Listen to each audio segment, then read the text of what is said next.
እሱን ለማግኘት እንደዚህ ያህል ገንዘብ እኔ ማንኛና ነው እኔን ለማግኘት ገንዘብ የሚከፈለው? እኔ ምን ስለሆንኩ ነው እሱን ለማግኘት እንደዚህ አይነት ገንዘብ አስገቡ የሚባል? እኔ ለገንዘብ አይደለም የምሰራው ሲጀምር። ስለዚህ በዚሁ አጋጣሚ ትምህርት እንዲሆን እንደሆነ ባላቅም በጣም በፍለጋ እንደተገኘው ነው እዚህ ኬዝ ላይ የሚሰማኝ። ምክንያቱም ከዚህ ቀደም እንግዲህ አጠገቤ የምትመለከቱት ወንድም በጣም በርካታ ጊዜ ለእኔ ለማግኘት በምክንያት ለምንድን ነው በብሩክ በኩል እንደዚህ ዙሪያ ጥንት ተኪዶ እኔን ለማግኘት የተሞከረ በምክንያት የሚለው ነገር ከራሱ አንደበት እንሰማለን። የትም ቦታ ሳትሄድ እስከ ፕሮግራም ፍጻሜ ነበር ማለት ቤት ውስጥ ስራ ምናምን ስታዘኝ እኔ የምጠራበት ስም ነበር ከልውል ባሻገር ማለት እና ብሩክም ሲለኝ የነበረው እኛ አባት በዛ ስም ነው ያስጠሩኝ። ልውል ብቻ ብለው ሳይሆን ይህንንም ስም ጭምር ነው። ይህን ስም አሁን ላይ መናገር ልክ ሲተኮስብኝ ሰው ልክ ምናምን ብሎ በለታውን ይሄ እጁ ምናምን የወደቀበት የተጋጋጠው ምናምን አሳየን። እዚህ ጋር ምናምን እንደዚህ ሲንከባለል ብሎ እዚህ ጋር ጆሮ ላይ ምናምን የሆነ እንትን የቆረጠው አለና ምናምን ትለዋለች እናቴ አንዳንዴ በጣም ከማሰቡ የተነሳ ማለት ነው። እኔ አደራ አለብኝ ጓደኛ አደራ ብሎኝ ነው የሞተው።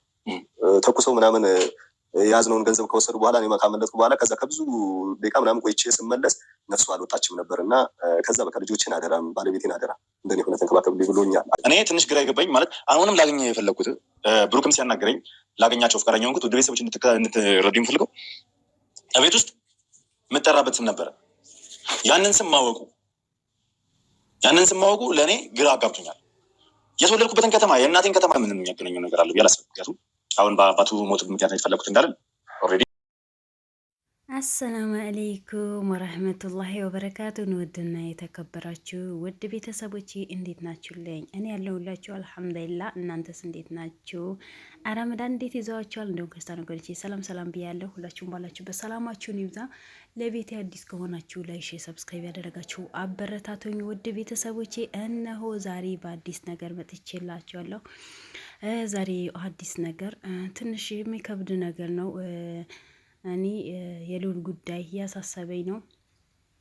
ልዑል አንድ ኬስ ጨረሰ ሳይባል አንድ ነው በላይ ነው የሚደራረብበት። እንደምታውቁት እኔ ሁሌ በልዑል ነው የምመጣው። እነሱ እዛ ጋ ያወሩት በሙሉ ሁሉን አላመጣላችሁም።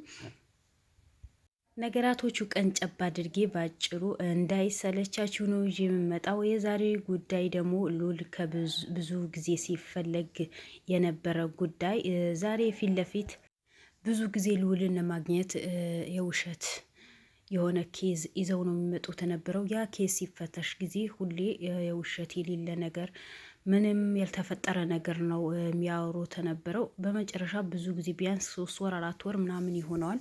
ስለዚህ ይሄ በሙሉ ያገኙትና ይመልሱት ነበር እና ውድ ቤተሰቦቼ እነዚህ ሰዎች ልዑልን አዲስ አበባ ብቻ ሳይሆን ክፍለ ሀገር ድረስ ሂዶ የፈለጉት ነበር። ብዙ ጊዜ ነገራቸው ወይ ኬዛቸው ሲጣራ ከውሸት ጋር የተያያዘ ኬዝ ነበር። በዛ ጉዳይ ላይ ደግሞ ልዑልን ምንም እጅ ሳይሰጣቸው ያለፈ ነበረ። ስለዚህ በመጨረሻ ደግሞ ነገሩ ምንድን ነው? በዚህ ልክ ልዑል የሚፈለገው ልዑል በምንም ሁኔታ ሊያገኙ ስላልቻሉ ደግሞ ሌላ ሰው ሲያናግሩ ጊዜ እኛ ልዑል ነን። ከዚህ በፊት ልዑል ተናግሮ ነበር። በልዑል ስም በቲክቶክም ሆነ በኢንስታግራም በፌስቡክም ሆነ በዩቲዩብም ብዙ ልጆች ብር እንደሚቀበሉ ከዚህ በፊት ልዑልም ተናግረዋል። የምታስታውሱ ከሆነ ዘላለም ተናግረዋል። አንዱ ጭራሽ በዘላለም ስም ብዙ ብር የተቀበለ ከዘላለም ጋር ፊት ለፊት ተገናኝተው ልጁ ለሕግ አሳልፎ ሰጥቶ ነበረ። ዘላለም የምታስታውሱ ከሆነ ውድ ቤተሰቦቼ ልዑልም ላይ እንደዚህ ነገር ተከስቶ ነበር። አሁንም እነዚህ ሰዎች ልዑልን በፍለጋ ላይ ባሉ ሰዓት እኛ ልዑል ነን፣ እኛ የልዑል ክሩሞች ነን፣ ልዑል ስብሰባ ላይ ነው፣ ልዑል እንደዛ ነገር ከቢሮ መውጣት አይችልም። ስለዚህ ይህን ያህል ብር አስገቡና ልዑልን ለማግኘት ትችላላችሁ። መጀመሪያ ግን ልዑልን ለማግኘት ይህን ያህል ብር ክፈሉ ተብለው ነው የሚጠየቁ ተነበረው እነዚህ ሰዎችን። ግን እነሱ ለምን? ምክንያቱም ልዑል በነፃ እንደሚሰራ ነው የምናውቀው። ማንኛውም ኬዝ በነፃ ነው የሚሰራው። ብር የሚከፈለው ነገር የለም። ለምንድነው የምታስከፍሉ ስንላቸው ጊዜ አይ ልዑልን ለማግኘት ግዴታ ብር መክፈል ነው ያለባቸው። ልዑል ከቢሮ አይወጣም፣ ሁሌ ስብሰባ ላይ ነው። ግን እሱ ልታገኙ መጀመሪያ ብር ነው ቀብድ ማስገባት ያለባችሁ። ከዛ በኋላ እሱ ካገኛችሁ በኋላ የምትከፍሉት ብር አለ ነው የሚባለው የነበረው እነዚህ ሰዎች። ግን ልዑል እንደምናውቀው አንድ ቀን ብር ተቀብሎ ተከፍሎት የሚሰራ ነገር የለም። እንደውም የተጎዱ ሰዎች፣ የወደቁ ሰዎች፣ ንብረታቸው የተቀሙ ሰዎች፣ በሽታ ላይ ያሉ ሰዎች፣ አልጋ ላይ የወደቁ እናቶች አባቶችን አሳክሞ ልብስ ቀይሮ እነዛ ጠላቶች ደግሞ እንዳያገኟቸው በራሱ ብር ቤት ተከራይቶ እነዛ ሰዎች የማይደርሱበት ቦታ ቤት ተከራይቶ አስቤዛ አድርጎ ሰራተኛ የሚቀጥር ከሆነ ተቀጥሮ የእነሱ ደግሞ የሚጠብቃቸው ሰውም ጥበቃ አድርገው ልብስ ገዝቶላቸው አሳክሞ ነው ልዑል እንደዛ ሲያደርግ ነው የምናውቀው እንጂ ልዑል አንድ ቀን ብር ተከፍሎ አያውቅም። ከዚህ በፊት ተናግረዋል ልዑል። እኔ ብር ተከፍሎኝ አልሰራም፣ በነፃ ነው የምሰራው፣ ህዝቤ በነፃ ነው የማገለግለው፣ የነፃ ጉልበቴ ነው የምሰጠው። በእርግጥ ዩቲዩቤን አበረታቱኝ፣ ያሳድጉኝ፣ ሰብስክራይብ አድርጉኝ ይላል እንጂ አንድ ቀን ብር ይከፈልኛል ሲል ወይ ልዑል ብር ይከፈለዋል ሲባል ሰምቼም አላውቅም። አይከፈለኝም ብለዋል ሲጀመር። ግን እነዛ ሰዎች እሱን ስም ለማጥፋት እሱን ለማጣል እሱን ወደ ኋላ ለማስቀረት ብዙ ጠላቶችን ከልዑል ጎን ሆኖ እየሰሩ ነው። በልዑል ስም ልዑል ብር ተከፍሎት ነው የሚሰራው፣ ልዑል ይህን ያህል ብር ይከፈለዋል ሊሉ እኮ ነው። ሆነም ቀረ ልዑልን ምንም አይነት ብር አይከፈለውም። እነዛ ሰዎች እንደዛ የተባሉ ብዙ ጊዜ ግን በልዑል ላይ እጅ ገብተው ነበረ። ግን ኬዛቸው የውሸት ስለሆነ ልዑል ትተዋቸው ነበረ። ግን እነሱ በመጨረሻ በብሩኬ በኩል ነው የመጡት። መጀመሪያ የብሩኬ ካሜራማን አግኝተው እሱን አውርተው እሱን አሳምነው ነው ከዛ በኋላ ብሩኬን አገኙት። ብሩኬ ካገኙት በኋላ ግዴታ ልዑልን ማግኘት አለብን ነው ያሉት ነበረው። እነሱ ኬዝ ከሆነ ለምን ብሩኬ ያልያዘው? ይሄ ኬዝ እውነት ኬዝ ከሆነ ልዑልን ወጥመድ ውስጥ ለመክተት ካልሆነ ብሩኬ ለምን ለብሩኬን አይሰጡትም? ለምንስ ልዑል የተወለደበት ሀገር ድረስ እናቱ የተወለደችበት ሀገር ድረስ የእናቱ ሀገር ድረስ እስከ ቤታቸው ድረስ ልዑልን እቤት ስሙ ማለት ብዙ ሰው እቤት አንዳንዴ ስም ቀይረው የሚጠሩ ሰዎች አሉ። ሁሉ ሰው በአንድ አይነት ስም አይደለም የሚጠራው። የቤት አንዳንድ ልጆች የቤት ስማቸው የተለየ ስም ሊሆን ይችላል ለቤት ብቻ እና ልዑል እናቱ የምትጠራው ስም አለ፣ ሌላ ሰው ማይጠራው እናቱ ብቻ ማጠራው ቤት ውስጥ የምትጠራው ስም አለ። ያ ስም ድረስ ሳይቀር ነው በወረቀት ጽፎ የተሰጣቸው። እነዚህ ልጆች ማን ነው? አባታቸው ማለት የአባቱ ጓደኛ። ያኔ ኬዙ ብዙ ነገር ነው ለሱ የልጁ አባት። ይሄ ኬዝ አሁን አዲስ የተጀመረው ልዑልን በብዙ ፍለጋና በብዙ መከራ ብዙ ጊዜ የተፈለገበት የተባለው ኬዝ አሁን በብሩክ በኩል መጣ የተባለው ክፍለ ሀገር ድረስ ሄደው የልዑልን ስምን እያንዳንዱ አጣርተው ምናምን ነው የመጡት። ልዑልን በጣም ነው ያስደነገጠው። ያስደነገጠው ምንድን ነው? እናቱ በምትጠራው ስም ነው ደብዳቤ ይመጣላት። ስለዚህ ይሄ ነገር ምንድን ነው ነው ያኔ ልዑል ይሄ ነገር አይሆንም ብሎ መልሱት ነበረ። ግን ብሩኬ እንደዚህ የሚባል እናት በምንጠራ ስም አለ ወይ? ስለዚህ ወረቀቱ እኮ እንደዛ ነው የሚለው። አንድ አባት ናቸው። አልጋ ላይ ነው ያሉት፣ መንቀሳቀስ አይችሉም። ስለዚህ የአንተ እርዳታ ስለሚፈልጉ ግዴታ መድረስ አለብህ ነው ብሎኝ ነው። ከዛ በኋላ ነው ልጆቹ ሊያገኝ ልዑልን ፈቃደኛ የሆነው። ስለዚህ ጓደኛ ተብዬ ነው የመጣው። እንደዚህ ነው አባታችን አንተ ለማግኘት ይፈልጋሉ፣ ለእኛ ተናገረን ስለው ጊዜ አይ ልዑል ግዴታ ማግኘት አለብኝ ብለዋል። የጓደኛዬ አባት ነው፣ ጓደኛዬ ይዤ ስለመጣሁኝ ያለው ነገር እሱ ያወራሃል ብሎ ነው። እሱም ልጁም ሲጠየቅ ጊዜ ያው እኔ ልክ እንደ አባቴ ነው ማየው። አባቴ እንደዚህ በሽፍጣ ሙተዋል። ይሄን ደግሞ እንደ አባት ነው ተንከባክቦ ያሳደገኝ፣ የሚያኖረኝ፣ የሚያለብሰኝ፣ የሚያስተምረኝም ስራ የሚያስጀመረኝ በቃ አባቴ ነው። አባቴ ደግሞ ሲሞት አማና ብሎት ነው፣ አንድ ላይ አደራ ብሎት ነው የሞተው የነበረው። አንድ ላይ ስራ በወጡበት ነው አባቴ መንገድ ላይ የሞተው በሽፍጦች። ወንድ የአባቴ ጓደኛ ደግሞ በህይወት አለ፣ እኛ ይንከባከባላል። አሁን ግን እንደዚህ ሆኖ የአልጋ ቁራኛ ሆነዋል። በዛ ላይ ደግሞ ፓራላይዝ ሆኖ ነው ካንሰር ይዞታል ነው ያለው። ስለዚህ አንተ ማግኘት ይፈልጋል፣ ለአንተ ሊነግርህ የሚፈልገው ነገር አለ ነው ያለው። ልዑል ይሄ ነገር አላሳመነውም፣ እኔን ሊያሳምነኝ አልቻለም። ለምን? ልዑልስ ማለት የልዑል ጠላቶች ብዙ ናቸው እንደምናውቃቸው። እነዚህ ሰዎች እንኳን ልዑልን የማያደርጉት ነገር ስለሌለ የልዑል ቤቱ ስሙ እኮ እዛ ሄዶ ሊያጣሩ ይችላሉ። ማለት እንደዚህ ማን ይባላል ምናምን በቃ ለምን ልዑል የሚያገኙበት መንገድ ስለፈለጉ እና ልዑልን እባክህ ይህ ነገር ወጥመድ ውስጥ ሳይሆን አይቀርም።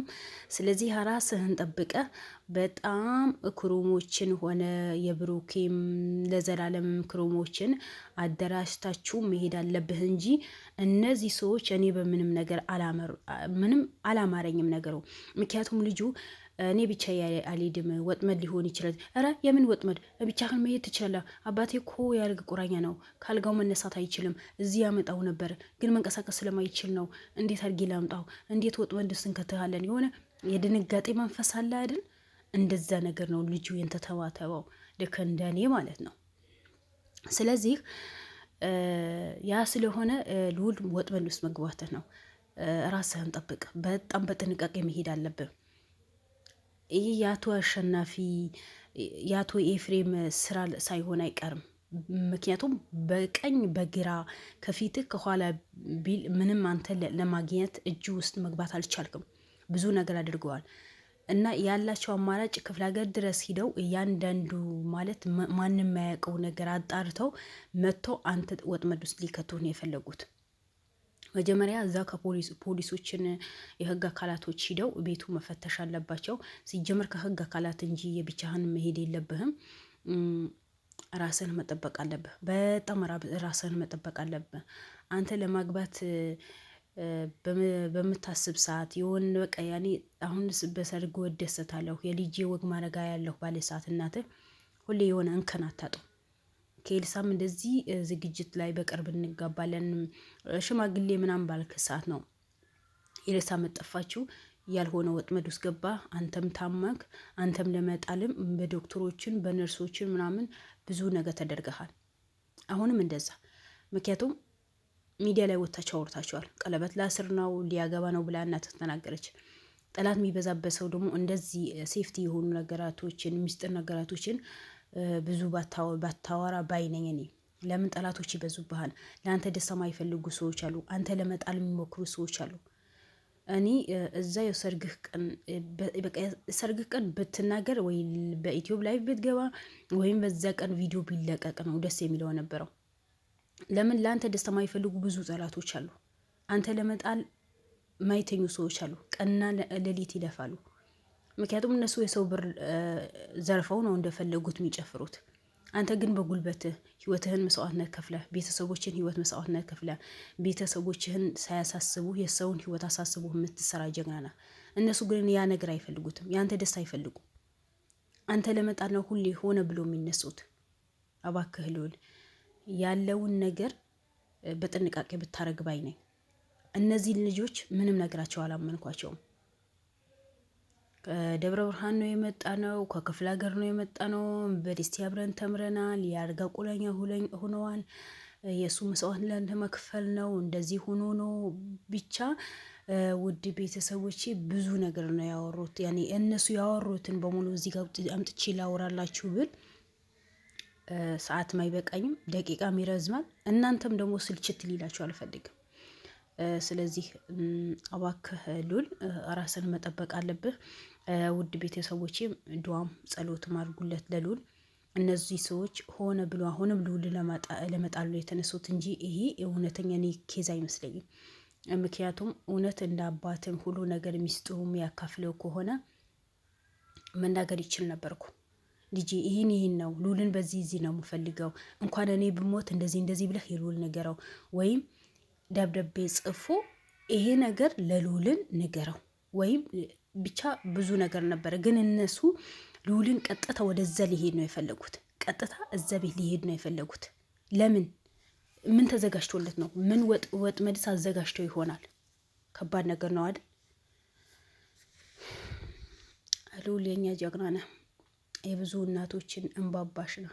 ብዙ ነገርን አንተ ለደቂቃም ለሰከንድም ማጣትም እንኳን አንተ ለማጣት ከሚዲያ ለሁለት ቀን ለአንድ ቀን ከጠፋህ ምን ያክል እንደሚጨንቀን እኛ ራሳችንና ፈጣሪያችን ነው የሚያውቀው።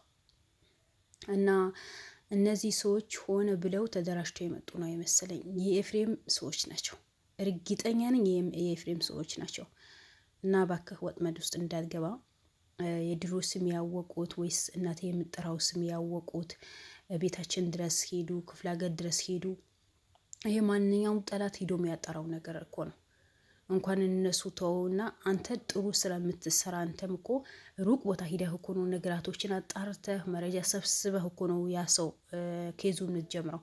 እነሱም አንተን ማግኘት በሚችሉበት መንገድ በሙሉ ይጓዛሉ። አንተን ለማሸነፍ ባገኙት መንገድ በሙሉ ይጓዛሉ። ለምን ፊት ለፊት ከመጡ እሺ አትላቸውም፣ አታገኙትም፣ አያገኙህም። እንደማያገኙ ስለሚያውቁ ነው በቃ ጭራሽ በማጠብቀው ቦታ የሆነ አንተ ማሸነፍ በሚችሉበት ቦታ ነው የሚጓዙት።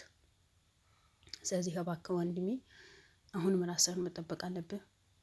መጀመሪያ ሌላ ሰው ሄዶ ማጣራት አለበት። አይ እኔም ሂጄ ሰውየው ፊት ለፊት ላግኘው ምንም አይፈጠር የምትል ከሆነ በጣም ተደረጅታችሁ የህግ አካላት ይዛችሁ መሄድ ነው ያለባችሁ እንጂ ይሄ በእንደዚህ ነገራቶችን ደግሞ መደፋፈር አግባብ አይደለም። ለምን ጠላት የሚበዛበት ሰው መጠንቀቅ አለበት። የሚጠብቀው ፈጣሪ ነው። ፈጣሪን ደግሞ ሰበብ አድርጉ፣ ራሳችሁን ጠብቁ ነው ያለው። ራስህን መጠበቅ አለብህ። እንግዲህ አላህ ይጠብቅህ፣ ሰላማችሁን ይብዛልን። በሄድክበት በሙሉ አላህ ይከተልህ ነው የምለው። ውድ ቤተሰቦች እወዳችኋለሁ። ባላችሁ በሰላማችሁን ይብዛልኝ። ቪዲዮውን እስከ መጨረሻ ተከታተላችሁ ላይክ አድርጉ፣ ለልዑልም ዱዓም ጸሎት አድርጉኝ። እወዳችኋለሁ። ሰላም አለይኩም ወራህመቱላሂ ወበረካቱ።